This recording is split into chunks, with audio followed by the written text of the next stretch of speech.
Hi, this is Monica. Like, comment, and subscribe, and welcome back to my channel. Share this video, but I really want y'all to pay attention to this one. This one I took to heart. What it was like growing up with a single parent mom. Okay, go and watch the rest of this young man's video. Go and watch the rest of this young man's video. Now, I could care less of what kind of women he liked. That's his prerogative. I don't care about that. I never get into the black, white, green, purple thing. That's not me. But what we are going to touch on here is about single mothers raising not just black men, but men in general. We get ready to talk about it. Because as of June of 1993, I was a single mother. I was a single mother until my son turned 9. But I was a single mother raising a black man. So yeah, we getting ready to talk about it. See, when you are raising kids in general, it doesn't come with a handbook. You don't get in-service on how to take care of this kid. You have to learn on your own. You don't have somebody that's coaching you. You can listen to advice all day long. But at the end of the day, a mother is a mother. How you get it is how you live. At the end of the day, being a mother doesn't come with a handbook. It doesn't come with instructions. On a kid's ass, it don't come with read the instructions. It don't come with a bar on the back. So you have to learn by just experience on its own. The day that I had my son, I went to work at 3. I got off at 11, got to Miami Valley Hospital at 11:15, had my son at 11:37. Curtis was on the way. But at the end of the day, it didn't come with instructions. It didn't come with none of that. I didn't get no epidural, no durals. I didn't get nothing. I had him straight. Boom. Had him. It was over. From that day forth, I dedicated my life to making sure his life was better than the life that I had, even though I didn't have a bad life. Even though my mother never walked away from me. Even though my dad didn't stay, I made sure that I took care of my son by any means necessary. That's what needs to be told. It don't need to be bombarded about what kind of women he liked or what kind of how he grew up or all this other extraness. The fact of the matter is his mother stayed. I stayed for my son. And this is the story of me and my son Curtis. Now see, when I had Curtis, I knew then I was raising my son my own way, on my own. When his dad chose not to participate, it wasn't that he didn't participate. He just didn't give a damn. He didn't give a damn. He cared about tires and what he looked like and what his clothes looked like, how many chains he had on. That's what his dad cared about. His dad cared about having women and all this other stuff because I cut him off. And when I said I cut him off, I cut him all the way off. Because I didn't let him come in to my house or give him a key to my apartment after I moved out of my mom's house. I didn't give him a key to my apartment, so that means he didn't have access to me. It wasn't the fact that he didn't have access to him. He didn't have access to me. See, Curtis's father was more into, oh, well, I got somewhere to sleep, or I can just come and say I'm going to work and I'm not going to work. I'm going to go lay up with her. No, you wasn't laying up with me. You couldn't buy no Pampers. You get no butt from me. Period. That's it. You cut off. You want to take care of him? That's fine. So how I did it was I got public assistance. When I got public assistance, that means I got food stamps. So when I got my food stamps, I didn't have a car. But what I had was a double stroller. I rolled my baby to the put him in the double stroller, and I took him up to the grocery store. I got every piece of groceries, and I put it inside of my double stroller. When I put it in my double stroller, I stuck my shirt down in my pants, and I put my baby down in my jacket and zipped it up and tied the arms up underneath him so that I could hold him while I put the groceries in the double stroller and I rolled the groceries back to my apartment on my own without asking nobody to help me. Now, keep in mind, I could have asked my sister to come pick me up. I could have asked my mom. But at the end of the day, Curtis was my responsibility. So I had to get the groceries to my house the best way I could. So that's what I did. That's what being a real mother is. That's what we're getting ready to talk about. Since it was so bad for single mothers to be taking care of sons on their own. This is what this mother had to do. This is how I got my groceries to and from my house. was with that double stroller. And when I broke that double stroller, I went back and bought me another one. Because at the end of the day, that double stroller was my car. That's how I got him to the doctor's appointments. That's how I got him down to my mom's. That's how I got him to work. That's how I got my groceries. That's how I got the stuff to make my house smell good. That's the way I took care of my son, out of a double stroller. Yes, every mother ain't the same. But listen to me. This young man on this video that y'all seen at the beginning of this, he said that he made it seem like being a single mother of raising a black man was like the most terrible thing you could ever do. That wasn't it. That wasn't it. A real mother goes the long way. A real mother goes the long way. And I went the long way. Okay, yeah, Mary King got on my behind for doing what I did to make shit shake when it came to my son. Okay, that's fine. But at the end of the day, I did what I had to do to make sure he made it. But this made Curtis like going on 6 to 7 months. At 6 to 7 months, I would stand Curtis up against the wall with his back on the wall. And I would let him go. And Curtis was into nookie nipples. If you got a kid, you know what kind of nipples that is. It was on a binky. Curtis was wanting that binky so bad, I laid him up against that wall, made him stand up. What was I doing? Getting ready to teach him how to walk without a walker. Because by me not having a car, by me not having access to what I need to do, I had to do what I had to do to make sure that he knew how to walk. This is 6 months. Curtis would stand up against that wall, and he started taking a step. And I get closer, I'll move farther and farther back with that binky. Curtis would walk closer. He was standing up on his own. At the end of the day, the Enfamil and the Similac and stuff like this, even though I was getting WIC, I couldn't get back and forth to WIC. So what did I do? I started him on regular milk. I would dilute it. And I would start him on regular milk. But he wasn't eating baby food. Whatever I cooked that day, I would smash it up, and that's what he ate at 6 months. See, I didn't go by a book and this and that and how to raise a kid and all this instruction stuff. I didn't go through that. I raised him the best way I could because I was a single mother. So he started walking at 6 months. We was done with that holding stuff. He was going to have to walk. Because I had to walk. I had to get from point A to point B without no car. I made it happen. With or without, I made it happen my way. So Curtis is now getting older and older and older.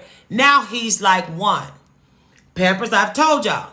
At 3 months, his dad messed up and didn't give my baby no Pampers. And I did what I did to his car. Y'all know the story is on here. Go back and read it. I don't know. Listen to it. I don't care. But at the end of the day, it was time to potty train Curtis.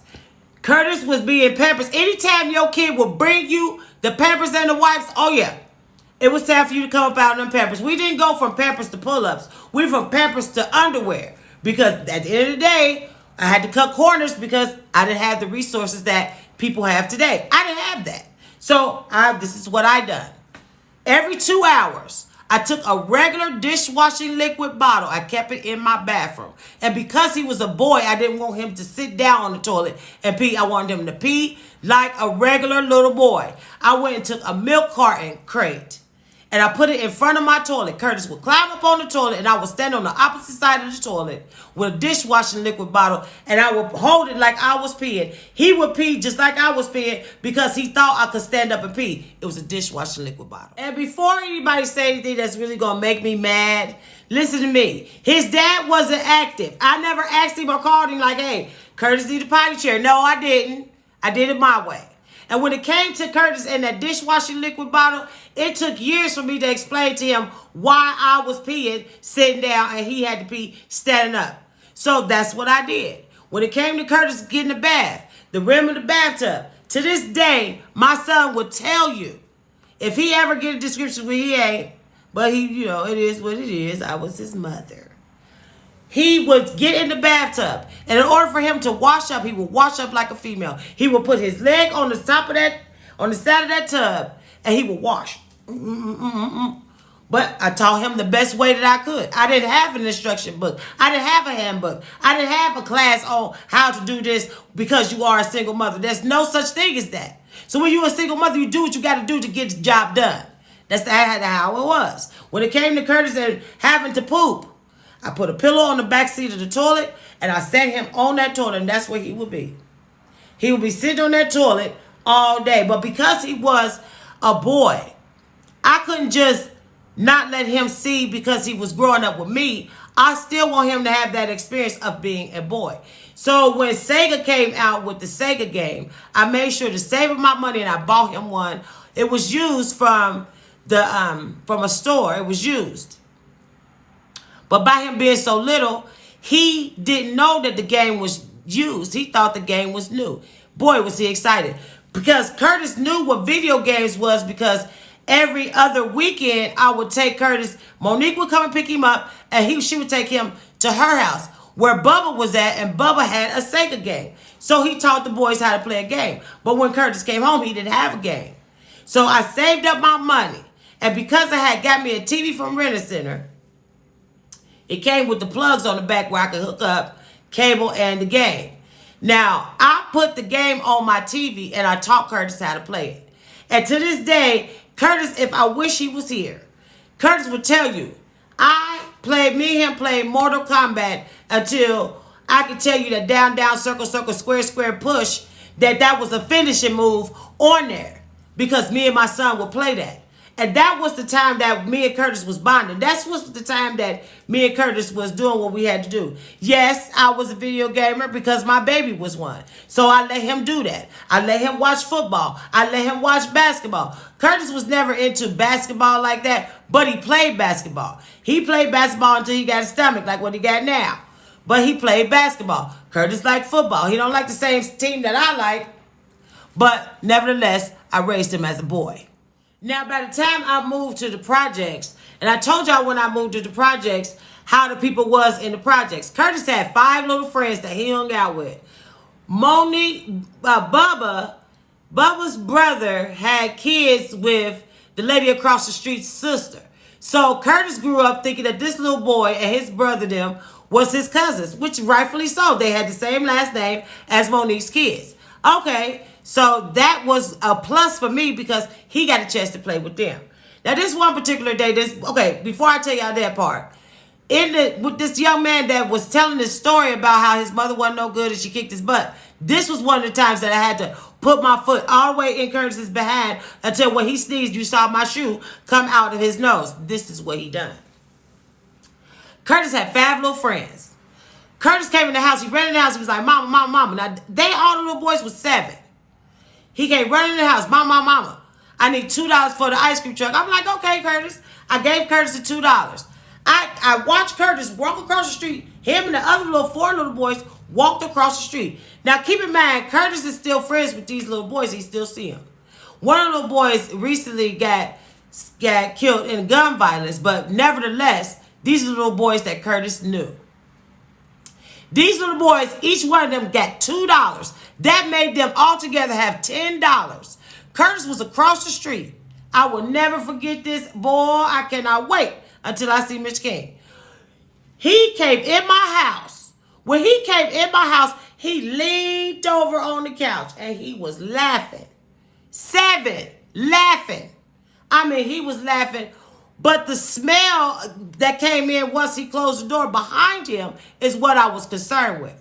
Curtis and his little friends had went somewhere. They had bought a shell and they had bought $10 worth of grass. They smoked it. At 7, he walked in my house like a grown-up. And he leaned over on the couch and he told me, he said, Mama, what'd you cook? I am so hungry. Steadily eating the candy that was coming out of his pocket. The little boy's mother came across the street. She told me what had happened because she called him. When she called him, she went to the man that gave them the stuff that they gave the $10 to. She went to him, cussed him out, cussed the people at the store out because they had to buy that shell up there at 7. But when she walked out of my door, I turned around and I looked at Curtis, and he already knew. It got black in my house, and this is all he heard. Finish him. And I took it to his behind. At the end of the day, you 7. You're not 27. You not. So I kicked his behind. When I tell you I kicked it, listen to me. He had the shivers and shakes from that point on because I wasn't playing. See, that wasn't the only butt kicking Curtis got. I'm sitting outside on my porch talking stuff like I do. Y'all know I talk stuff. He knows to talk stuff. But at the end of the day, I talk stuff. Okay, anywho. Girl. I was looking in my back door and I seen the ice cream truck coming up the street. On the back of the ice cream truck, there was some little boys hanging on the back of the ice cream truck. The ice cream truck man didn't even know the damn kids was on the back of the truck. I'm so busy talking stuff. The first thing I come out of my mouth was, I bet they mama sitting in their house ain't even watching her damn kids. Look at them badass kids on the back of that ice cream truck. That ice cream truck hit that corner to come in front of my apartment, and I was standing there getting ready to tell them kids to get off of that ice cream truck. When the truck came past, Curtis was one of the kids that was on the back of the ice cream truck. I kicked his behind then.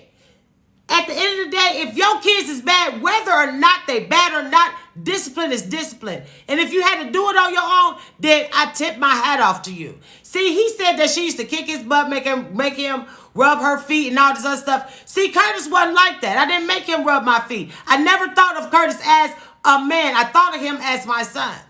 Because at the end of the day, my son is my son, and that is that. To this day, if I call my son and told him, it's on, Curtis ain't asking no questions, Curtis is getting there. That's what kind of son I raised. But nevertheless, it is what it is at this point. Me and a narcissist had got into a fight. We was tussling around in the living room. Curtis heard us from outside. Curtis is 7. Curtis runs in the house and he don't ask no questions. He starts swinging on him. All I can think of is in my mind, this man is going to hit my baby. When I thought he was going to hit my baby, I kicked in full draft. I'm kicking, I'm fighting, I'm biting, I'm pulling. Curtis is doing the same thing. Curtis was doing the exact same thing. Because he knew I was his mother. He knew that he didn't like what he saw. Curtis started fighting this man at 7. Nevertheless, that's how I raised my son. I raised my son, I tell him all the time, I am not your friend. I am your mother.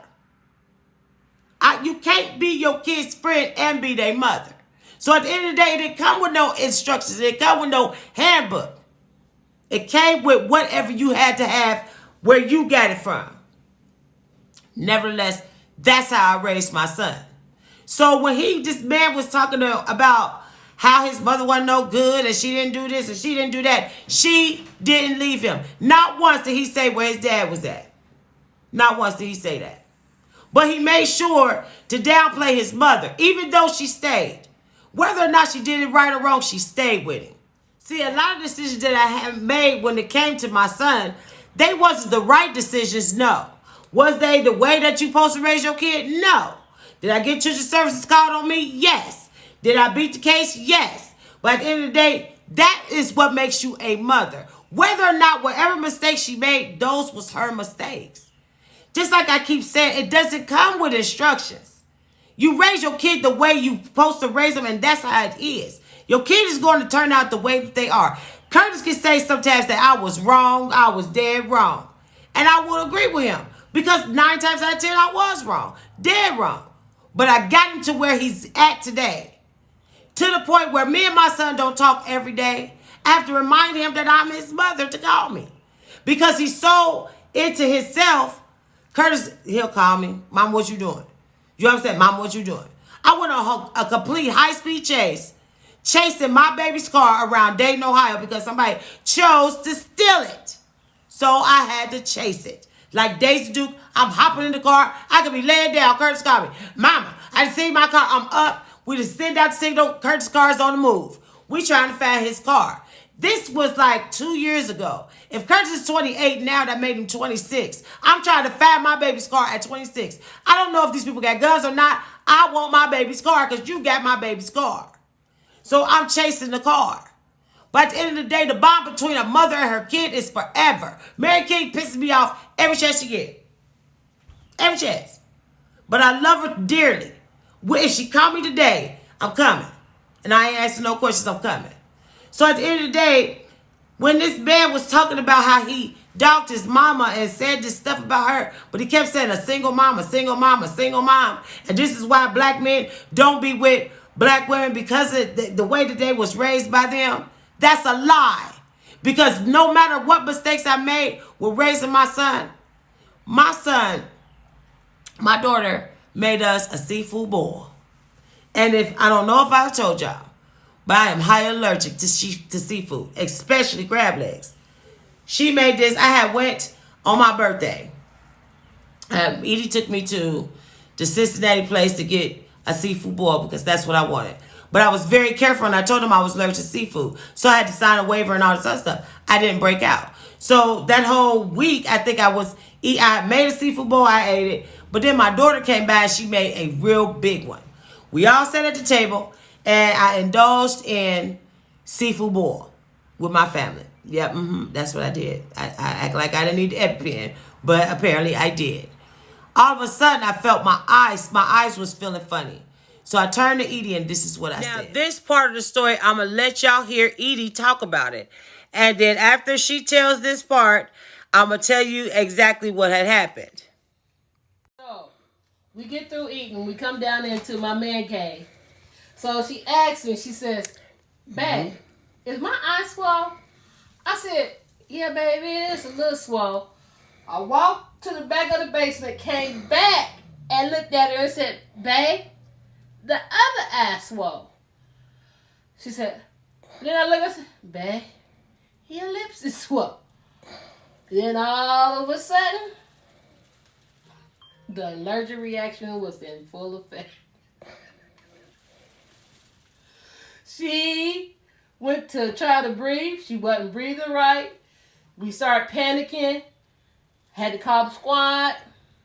Squad came, hit her about 8 times with EpiPen. With the EpiPen. Still had to send her out. Okay, nevertheless, the reason why I wanted y'all to hear that part of the story is because Edie had to make a phone call. When she called my brother. My brother called my mother, which called my sister, which somebody called my son. Now, keep in mind, they had hit me with the EpiPen. I had a Benadryl drip and all this other stuff. They was getting ready to admit me. The whole time I'm laying there, I'm in and out. Edie, I could hear her talking to my brother and my mother. All of a sudden, I heard, "That's my mama." And immediately, I opened my eyes and I heard him when he was coming through the door. Now, keep in mind, the aroma he had. Everybody turned around and looked at him like. But nevertheless, my son came. My son came to where I was. Whether or not I made the right decision with raising him or the wrong decision with raising him, or I didn't raise him the handbook way, I raised my son. The bond between a mother and her son is complete.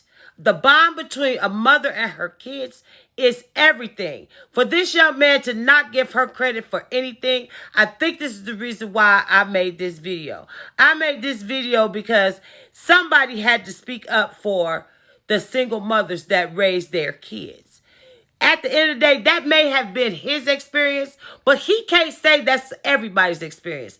I know my son loves me. I know I made the wrong decisions, and I love my son. So at the end of the day, when you are a mother, you don't get instructions or a handbook on how to raise your kids. You have to raise them the best way you know how. You have to actually turn shit into sugar. That black woman becomes the blueprint for how. Now, you already know the reason why I inserted this one. Now, I'm going to leave this at this. I'm going to leave this alone because I can see now that this is not going to get any better, but the relationship between me and him. It's not going to get any better because nobody is the blueprint for no angry black nothing. If a woman is angry, whether she's blue, black, purple, green, she's just angry. But at the end of the day, don't put that on that blueprint and black women and all in one sentence because everybody is not the same. What this man is doing, he wants attention. He's attention seeking. Well, you got my attention, honey, because listen, I'm going to rebuttal everything that you say. I'm going to break this apart. I'm going to unpack everything that you say from this point on. Honey, you got a new friend to me. Trust me, I'm on your ass.